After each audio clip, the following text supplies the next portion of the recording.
हे अध्यात्म मार्ग के सच्चे यात्रियों, आप सब लोगों को मेरा प्रेम प्यार भरा राधा स्वामी जी।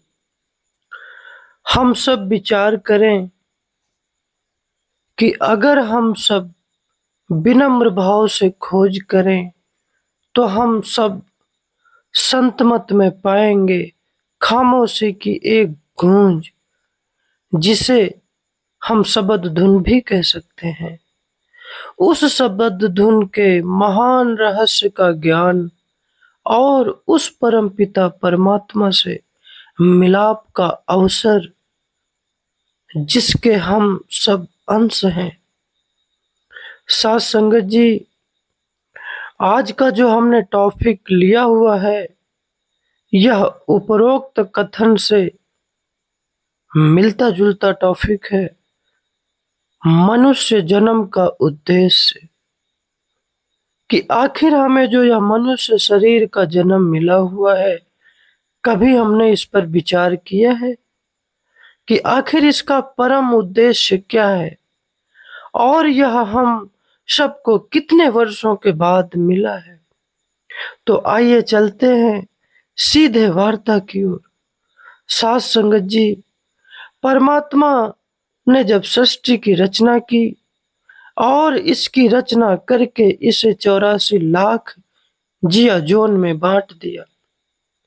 कई लाख प्रकार के वृक्ष, कई लाख प्रकार के कीड़े पतंगे, कई लाख प्रकार के पक्षी, कई लाख प्रकार के पानी के जीव और कई लाख प्रकार के पशु, कई लाख प्रकार के भूत प्रेत यक्ष किन्नर गंधर्व देवी देवता और मनुष्य आदि। हम अपने कर्मों के अनुसार इस 84 के जेल खाने में फंसे हुए हैं। साथ संगत जी, हमारी जो ये आत्मा है ना, यह उस परमपिता परमात्मा से मिलकर ही इस जेल खाने से निकल सकती है। और परमात्मा हमें यह मनुष्य का जो चोला देता है, केवल इसीलिए बकसता है कि हम उसकी भक्ति करके इस देह के बंधनों से छुटकारा प्राप्त कर लें। अगर मनुष्य के चोले में आने का कोई लाभ है तो सिर्फ यही है, इस चोले को यह फक्र या गौरव प्राप्त हुआ है कि हम इसमें बैठकर उस मालिक, उस परमपिता परमात्मा से, जिसने इस सारी सृष्टि की उत्पत्ति की है, हम उससे मिलाप कर सकते हैं। एक जगह पर 5वीं पातशाही गुरु अर्जुन देव जी महाराज जी समझाते हैं कि 184 जोन सभाई, मानस को प्रभ दी वड्याई, इस पौड़ी ते जो नर चूके, सो आए जाए दुख पाई। उस परमपिता परमात्मा ने हमारे इस इंसानी जामे को सबसे ऊंचा रखा हुआ है। यह एक सीढ़ी का आखिरी डंडा है। बड़े महाराज जी अक्सर इसको कहकर समझाया करते थे, अगर कोशिश हम करेंगे तो मकान की छत पर पहुंच जाएंगे। विचार करें, अगर सबसे ऊपरी डंडे से हमारा पैर फिसला तो हम कहाँ आएंगे, विचार कर सकते हैं। गुरु अर्जुन देव जी महाराज जी हमें समझाते हुए कहते हैं कि कई जन्म भय कीट पतंगा, कई जन्म गज मीन कुरंगा, कई जन्म पंखी सरप होयो, कई जन्म हैवर ब्रख जोयो, मिल जगदीश मिलन की बेरिया, चिरंकाल यह देह संजरिया। साथ संगत जी, हम सब न जाने कितने जन्म कीट पतंगों के कई जन्म गज हाथी, मछली, कीड़े मकोड़े आदि के चोले में गए, कई जन्म पक्षियों के, कई जन्म सांपों के मिले और कई जन्म घोड़ों के, पशुओं और पेड़ पौधों के पाए। काफी समय के बाद उस मालिक ने हम पर दया मेहर की और हम सबको इस इंसानी जामे से नवाज दिया। हमें इस इंसानी जामे का पूरा फायदा उठाना चाहिए। कई बार मैं घास और सब्जी की तरह पैदा हुआ हूँ और सैकड़ों शरीर मैंने देखे हैं। कभी बाग में दरख्त बना हूँ, कभी दरख्तों पर फल बनकर लगा हूँ। ऋषियों मुनियों ने मनुष्य देह को नर नारायणी देह कहकर बयान किया है। मुसलमान फकीर इसे अशरफ उल मखलूकात कहते हैं और यहूदियों का ख्याल है कि परमात्मा ने हमें अपनी खुद की शक्ल पर बनाया हुआ है। कबीर साहिब भी इसी बात को समझाते हुए कहते हैं, कबीर मानस जन्म दुलंभ है, होए न बारह बार, ज्यों फल पक भुई गिरे, बहुर न लागे डार। जिस प्रकार वृक्ष से फल पक कर नीचे गिरता है तो वह फिर वृक्ष में वापस नहीं जाकर जुड़ता, इसी तरह अगर इंसान के जामे को अब हम व्यर्थ में गंवा देंगे तो फिर यह अवसर हमें बार बार नहीं मिलेगा। स्वामी जी महाराज जी ने भी कितना बेहतर ढंग से समझाया है। आप जी उपदेश करते हुए कहते हैं, ऐ प्यारों, मिली नर देह यह तुमको, बनाओ काज कुछ अपना, पचो मत आए इस जग में, जानियो रैन का सुपना। देह और ग्रह सब झूठा, भरम में काहे को खपना। यह जो इंसानी जामा उस परम पिता परमात्मा ने हमें अपना काम करने के लिए बख्शा हुआ है और हम इससे क्या कर रहे हैं?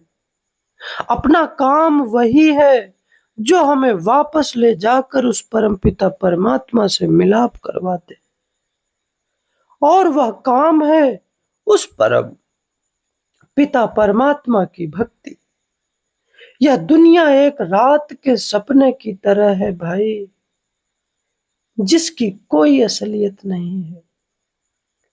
इसे देखकर यह नहीं भूलना चाहिए कि जो कुछ भी हम इन आंखों से देख रहे हैं, जमीन जायदाद, धन दौलत, रिश्तेदार और यहाँ तक कि ये जो हमारा शरीर है, यह भी एक दिन यहीं छूट जाएगा। इसलिए आप जी उपदेश करते हुए हमें समझा रहे हैं कि इस अमूल्य अवसर का लाभ उठाओ। इस अमूल्य अवसर का क्या मतलब है कि यह जो इंसानी जामा हमें मिला हुआ है, इस इंसानी जामे का लाभ उठाना है।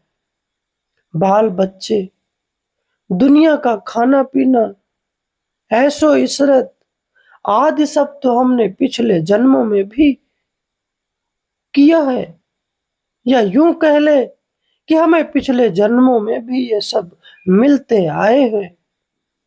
अगर कोई ऐसी चीज हमें पिछले जन्मों में नहीं मिली तो वह है उस परम पिता परमात्मा का प्यार और उसका साथ।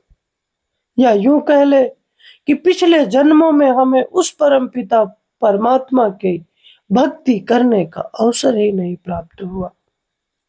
लेकिन जिस मकसद के लिए परमात्मा ने हम सबको यह मौका बख्शा हुआ है, उसे हम इस देह में बैठकर किस तरह भूल गए हैं।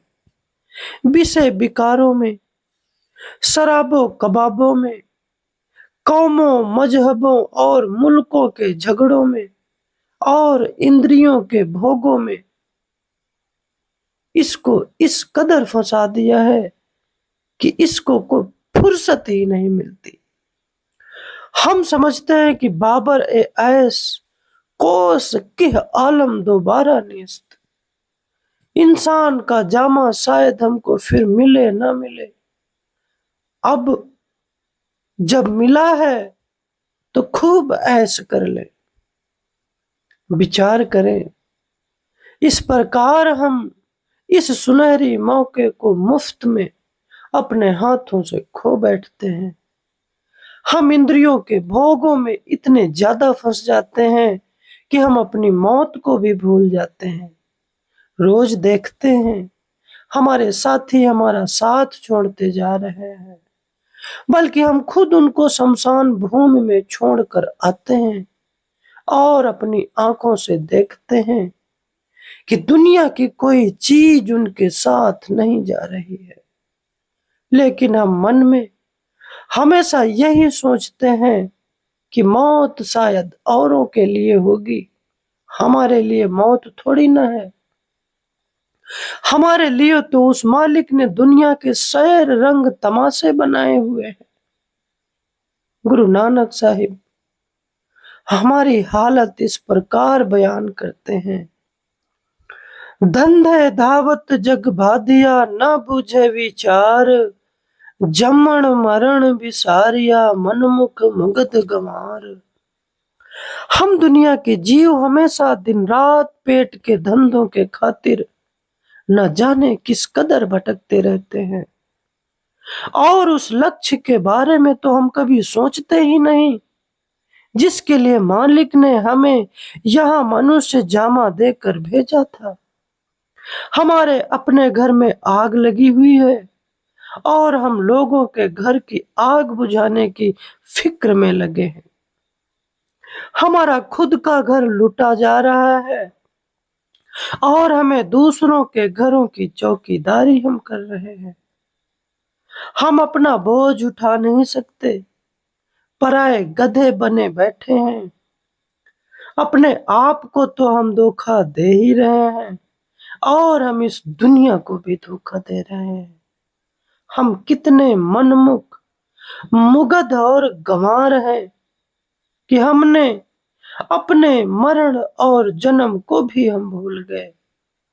स्वामी जी महाराज जी हम जैसे मूर्ख व्यक्तियों को इस कदर समझाते हैं कि क्या कहूं, काल जग मारा, जीव सब घेर भरमाई, नहीं कोई मौत से डरता, खौफ जम का नहीं लाई। इसी बात को संत महात्मा कबीर साहिब जी हम सबको समझाते हुए कहते हैं,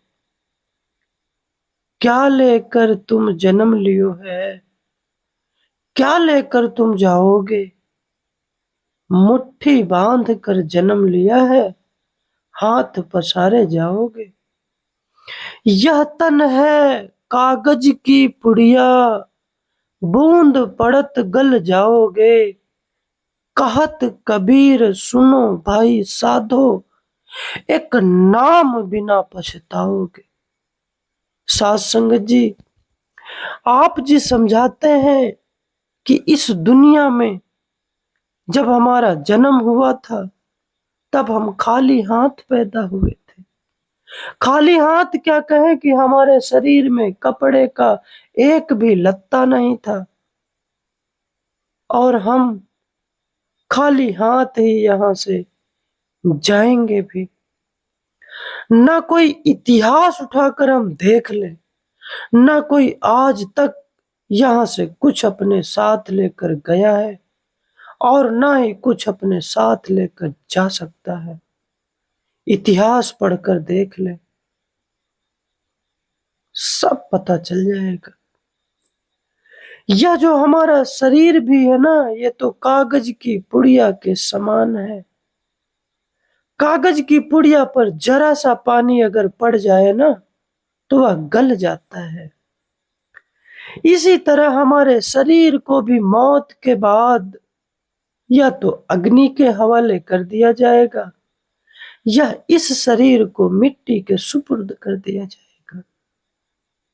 अगर मालिक की भक्ति हम नहीं करेंगे तो जरा विचार करो, आखिरी समय यानी मौत के समय साथ संगत जी हमारे पास पछताने के अलावा कोई मोती नहीं बचेंगे। अगर कोई मोती बचेगा तो सिवाय पछतावे का ही मोती हमारे हाथ में लगेगा। अगर यह दुनिया की हम धन दौलत की बात करें तो यह ना तो किसी के साथ गई है और ना यह किसी के साथ जाएगी। तो भला हम विचार करें, शायद ये हमारे साथ चली जाए, ऐसा हम सोचते हैं। यह तो हमें इसलिए मिली है कि इसने कभी किसी का साथ ही नहीं दिया। महमूद गजनवी का इतिहास उठाकर देखें। महमूद गजनवी एक मुसलमान भाई था जो हमारे भारत हिंदुस्तान पर उसने 17 हमले किए और उसने बहुत सा सोना चांदी हीरे जवाहरात पन्ना पुखरात मणियां आदि लूट कर यहां से ले गया। उसको प्राप्त करने के लिए साथ संगत जी जरा विचार करके देखें, उसने कितने गरीबों का खून किया, न जाने कितनी औरतों को बेवा किया और न जाने कितने बच्चों को यतीम कर दिया। साथ संगत जी जब उसके मौत का समय उसके सामने आया तो उसने अपने अहलकारों को हुक्म दिया कि जो भी मैं हिंदुस्तान से लूट कर लाया हूं उसको एक खेमे में लगाकर जरा दिखाओ। और जब सारी दौलत को नजर भर के उसने देखा तो साथ संगत जी उसकी आंखों से आंसुओं की लीकें निकल आईं। एक ठंडी सी आह भरकर उसने सोचा कि जिस दौलत को हासिल करने के लिए मैंने इतने जुल्म और अत्याचार किए, आज उसमें से मेरे साथ कोई भी चीज नहीं जा रही है। उसने अपने अहलकारों को हुक्म दिया कि जब मेरी मौत हो जाए तो मेरी मौत के बाद इन मेरे हाथों को कफन से बाहर निकाल देना ताकि ये दुनिया देखे कि मैं खाली हाथ यहां से जा रहा हूं। मेरी जिंदगी से ये सबक लें कि अगर संसार की दौलत महमूद गजनबी के साथ नहीं गई तो और किसके साथ जाएगी। अरे जरा विचार करके देखो इंसानों, हम कहते हैं कि हम इंसान हैं, किस चीज के इंसान हैं? इंसान केवल हम जानते हैं कि इंसान हम क्या है। जो चीजें यहाँ रहने वाली हैं, यहीं रह जाने वाली हैं, उनके साथ हम कितना प्रेम प्यार करते हैं। ये बच्चा, ये जमीन, ये गाड़ी, ये बीवी, ये फला, ये फला, ये फला, न जाने इनके प्रेम के पीछे रातों दिन हम न जाने किधर किधर नहीं भटकते। गुरु नानक साहिब जी कहते हैं कि पापा बाझो होवे नाही, मुइया साथ ना जाई। जो पाप किए बिना प्राप्त नहीं होती और मरने पर साथ नहीं जाती, उस पर हम जान न्योछावर करते हैं। और जो चीज वास्तव में हमारी अपनी है ही नहीं और जिसे हमें अपनी नहीं बनाना चाहिए, उसके बारे में कभी हम विचार करते हैं? हाँ, दौलत का होना जरूरी है। अगर दौलत ना हो, रुपया पैसा ना हो तो जीवन को चलाना बड़ा कठिन हो जाता है।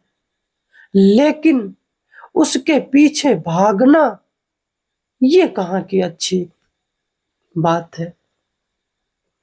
हजरत ईसा एक पूर्ण संत महात्मा थे। उन्होंने हमें उपदेश देते हुए वो हमको समझा रहे हैं। आप जी कहते हैं कि नाशवान पदार्थों के लिए मेहनत न करो, बल्कि उस पदार्थ के लिए मेहनत करो जो अनंत जीवन तक रहेगा, जो मनुष्य का पुत्र तुम्हें देगा, क्योंकि पिता परमेश्वर ने उस पर उसके पुत्र के लिए मोहर लगाई हुई है। यानी दुनिया की नाशवान धन दौलत और पदार्थ को प्राप्त करने की कोशिश ना करो, बल्कि उस नाम की दौलत को प्राप्त करो जो कभी नष्ट ही नहीं होती है। जो दौलत यानी नाम वो मालिक हम सबको देता है, उस पर मेरे पिता ने मोहर लगा, वह कभी नाश थोड़ी ना होगा, क्योंकि उसे मालिक की तरफ से हमें दिया गया है। स्वामी जी महाराज जी हमको समझाते हुए संबोधित करते हैं कि भटक भटक नर देहि पाई, इंद्री मन मिल यार मारा।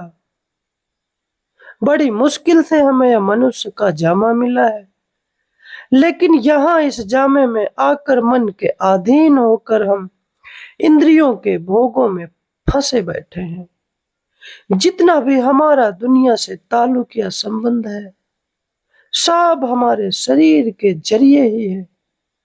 जब तक हम इस शरीर में बैठे हैं, ये हमारे यार, रिश्तेदार, दोस्त, भाई बहन और दुनिया की जितनी भी धन दौलत है, कौम, मुल्क वगैरह सब अपने ही नजर आते हैं, या कम से कम हम इन्हें अपना बनाने की कोशिश जरूर करते हैं। जिस समय शरीर से हमारा साथ छूट जाता है, इन सब चीजों से भी हमारा संबंध छूट जाता है। हमें चाहिए कि जब तक परमात्मा ने इस शरीर में हमें बैठने का मौका दिया है, इससे काम कर ले।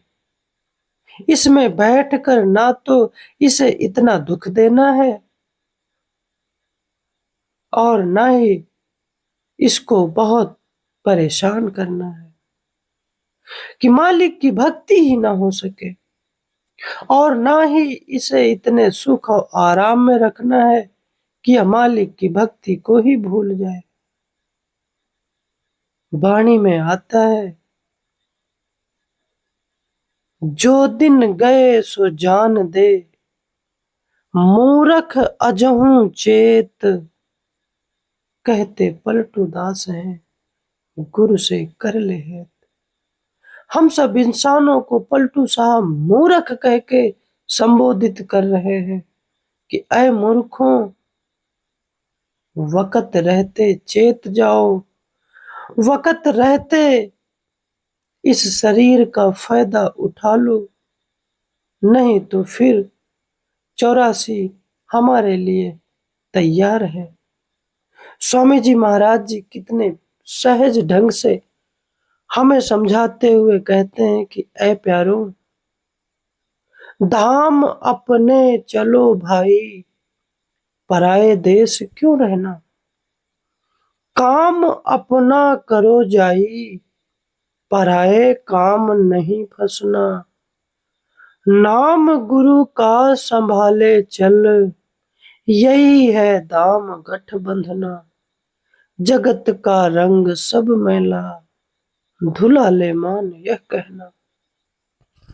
साथ संगत जी, हमारा यह जो शरीर है, ये तो काल का एक पिंजरा है, किराए का एक मकान है।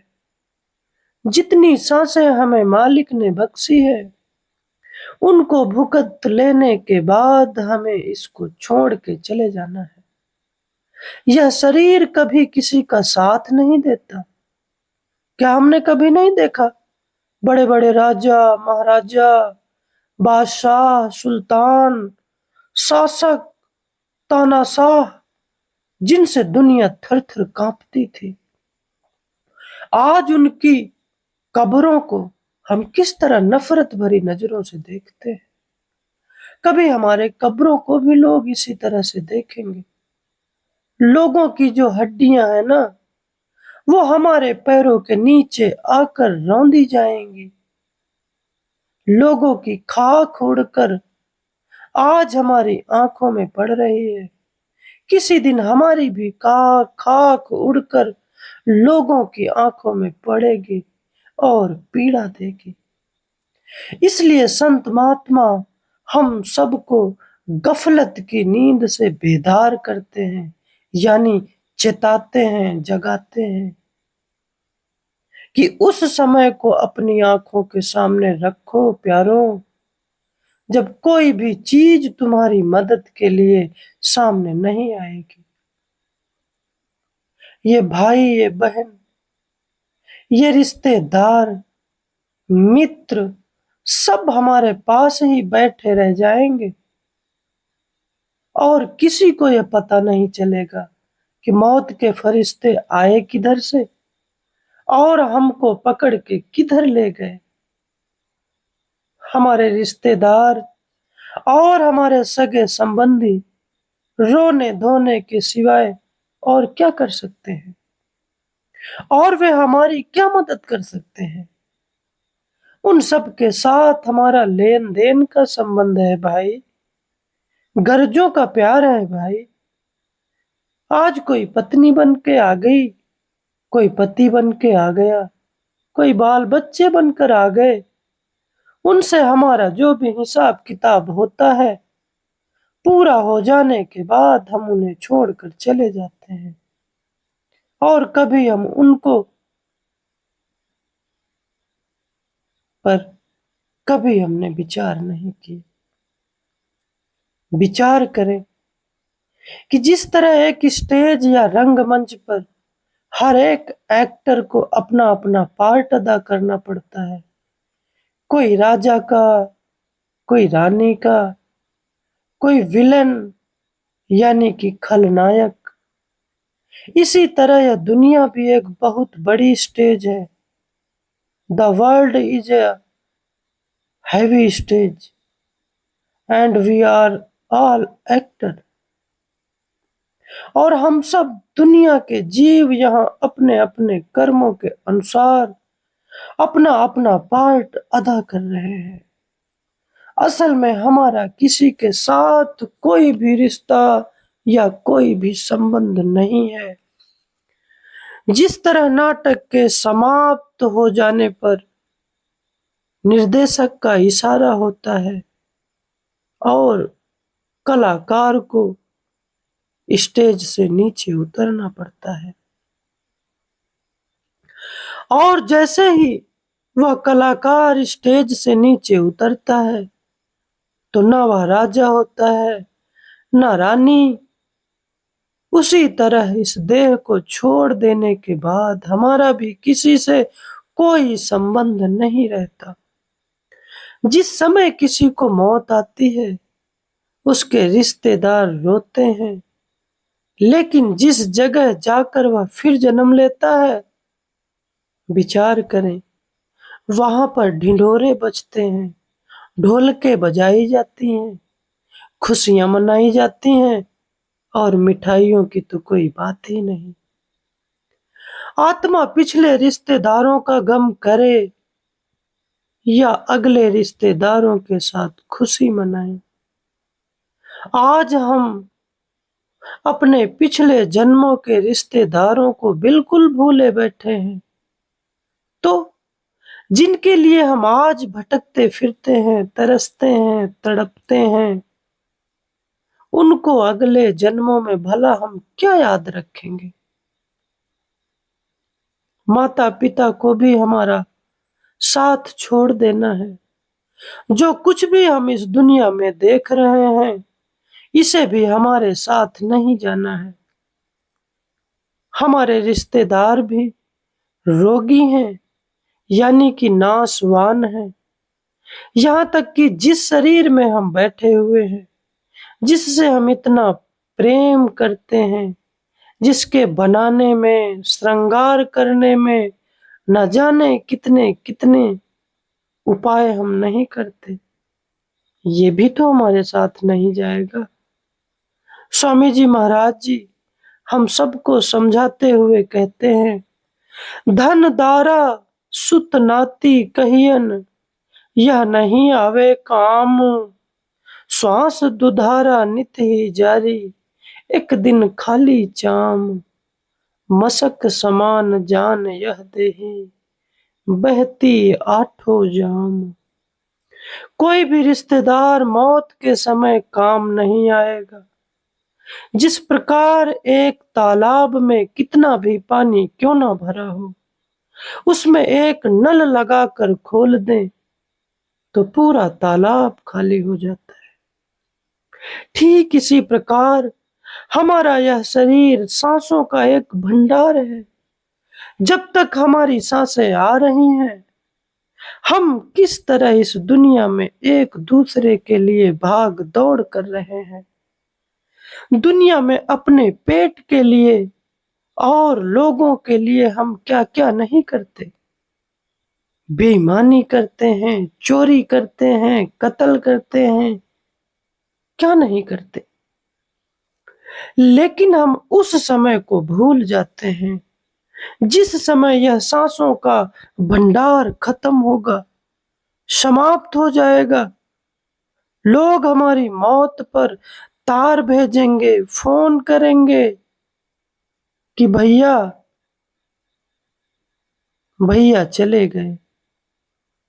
हमारे सगे संबंधी हमारे घर आएंगे, एक दूसरे के साथ गले में गला डालकर, हाथ डालकर रोएंगे, चिल्लाएंगे। और इससे ज्यादा वो क्या कर सकते हैं। जिस शरीर से हमको इतना प्रेम था, इतना प्यार था, इसको यही हमारे जो रिश्तेदार हैं ना, हमारे जो सगे संबंधी हैं ना, हमारे इस शरीर को किस तरह जला देंगे या किस तरह मिट्टी में दफना देंगे। स्वामी जी महाराज जी एक और बड़े अच्छे उदाहरण से हमें समझाते हैं कि जब एक चमड़े की मशक में हवा भरी रहती है ना, वह पानी के ऊपर तैरती रहती है। हम भी उसका सहारा लेकर पानी में तैरते रहते हैं। लेकिन जब उस मशक से हवा निकल जाती है तो वह पानी की तह में बैठ जाती है। विचार करें, और जो भी व्यक्ति उसका सहारा लेता है वह भी गोते खाने लग जाता है। इसी तरह जब तक हमारे शरीर के अंदर सांस आ रही है, इस दुनिया के काम काज करने हैं, और जो हमारा जो परम उद्देश्य है, जो परमपिता परमात्मा ने हमें दिया हुआ है, उसकी भजन बंदगी हमें घंटे, आध घंटे, 10 मिनट, 20 मिनट, 30 मिनट, जो भी वक्त मिले जरूर करनी है। लेकिन विचार करें, जब इस मशक यानी शरीर से हवा निकल जाएगी तो हमारा ये जो शरीर है ना, ये भी तो बेकार हो जाएगा। और जो इसका आसरा लेकर वक्त काट रहे हैं, वे भी रोना पीटना शुरू कर देंगे और घबरा जाएंगे। महात्माओं के समझाने का सिर्फ इतना ही मतलब है कि हम उस मौत के वक्त को अपनी आंखों के सामने रखें, उससे पहले अपने रूहानी सफर को तय कर लें और मंजिले मकसूद पर पहुंच जाएं। साथ संगत जी, एक विचार करके हम देखें कि यह जो हमें मनुष्य शरीर मिला हुआ है, इतिहास बताता है कि यह शरीर 84 लाख जिया जोनों के बाद हमको मिला है। किसी किसी पेड़ की आयु 100 साल की होती है, किसी किसी कछुए की उम्र 100 साल की होती है, 200-200, 300-300 साल की उम्रें होती हैं। लेकिन एक औसत अगर हम निकालें कि एक जामे की उम्र 10 वर्ष, तो 84 लाख जिया जोन के बाद ये मनुष्य शरीर मिलता है। तो एक जब जामे की उम्र 10 वर्ष है, तो 84 लाख जिया जोन घूमने के बाद ये मनुष्य शरीर मिलेगा। यानी कि 84 lakh into 10 is equal to 8 crore 40 lakh साल बाद हमें यह मनुष्य शरीर मिला है या मिलेगा। तो विचार करके देखें, ये तो एक 10 वर्ष की औसत आयु थी। अब जब 200-200, 300-300 साल, 80-80, 90-90 साल, तब हमारी क्या सोच होगी? सोच सकते हैं, विचार कर सकते हैं।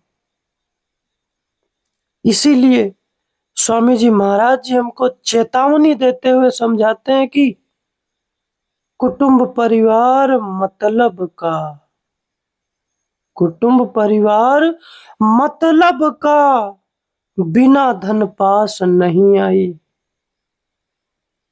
घर का जो मुखिया होता है ना, उसके पास अगर फूटी कौड़ी ना हो तो उसकी खाट को कमरे से निकाल कर बाहर दरवाजे पर डाल दिया जाता है।